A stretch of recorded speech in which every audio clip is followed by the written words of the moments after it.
So Rizal, I heard a lot of good things about issues about in during the GitHub universe. So can you tell me more?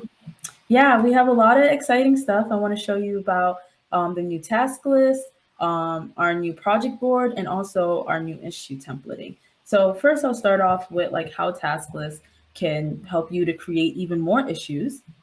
So let's say you have a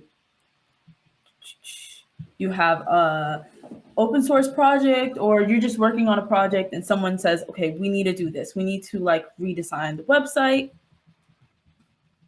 and you want to create a task list. Obviously, by clicking this, you can create a task list, but I also have some pre written tasks. So let's say I want to implement dark mode, use Tailwind CSS, and change the typography. If I submit a new issue, obviously what we're used to is seeing these like check boxes here. Mm-hmm. But now when you hover over them, to the right, you'll see this little circle. What you can do that's really cool is you can convert these to issues. So once I convert these to issues and you go into that issue, you're allowed to like edit it and give a little bit more context into that issue. You can also see that this issue is connected to the one that it was mentioned in earlier. So if I click tracked in number 4, we'll see that this is it was mentioned here and created in the task list. That way you'll be able to figure out like, why was this created, what's the history here of this issue. I um love that. yeah, me too, So I you think it's so cool. you could create an epic with different tasks, or like if some part of the task is not yet done, you could like push it to the next sprint by creating like a sub task or something like that. That's pretty Yeah, cool. I like that. That's yeah, definitely useful. me too, I think it's awesome. And the other thing I want to show you is our issue templates. So Mm-hmm. people may already be familiar with these, and what I'm going to do right now before I go forward is delete this file so I can just show you how it works. So what people are already familiar with um, is our regular issue templates. I'm going to refresh one more time. Okay. Um, but our regular issue templates, which are written in Markdown. And in Markdown, basically, the issue we have here is you can't really require certain fields to be submitted, and anyone can just say they don't want to answer this and move on, or they may miss the fact that you wanted them to answer it. So what I'm going to do is create a different type of template that has like required fields for the user to answer, or for the contributor to answer. Oh, I love that. Yeah, thank you. I want to make sure this gets deleted though, so that I can recreate it. Oh, I didn't commit it. Hold on a second. Changes. Okay, cool. So I'm going to create a new bug report. And the way that this works, or a good new bug report issue template, the way that this is going to work is you have to write it in YAML.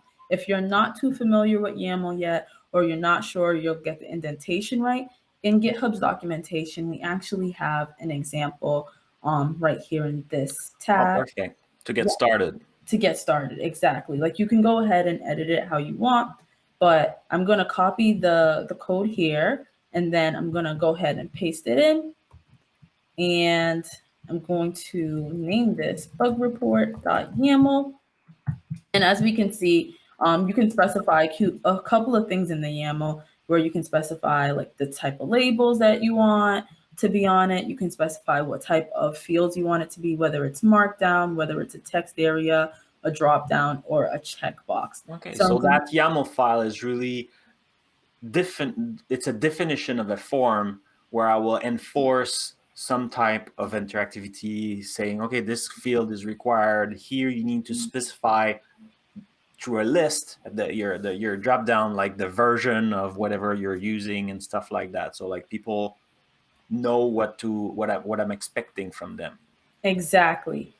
Exactly. That way you have like a standardization of what type of issues you want to come in. That way people are not just like, this is broken. Now you can ensure that you're getting the details of what is broken, and like what they think happened and what they would prefer. So now that I've committed that new issue template, if a person comes in and they create a new issue and they say, I want to file a bug report, what they'll see now is these fields, right? Very cool. And the fields either have a text area, and right here, as you can see with that red asterisk, it's saying this is required. Like you can't submit the issue. It's like grayed out because you don't have all checked off all of the required fields. And as you can see here is the checkbox as well.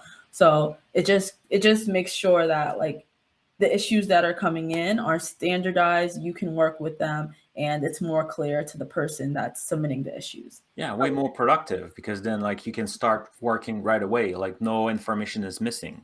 Exactly.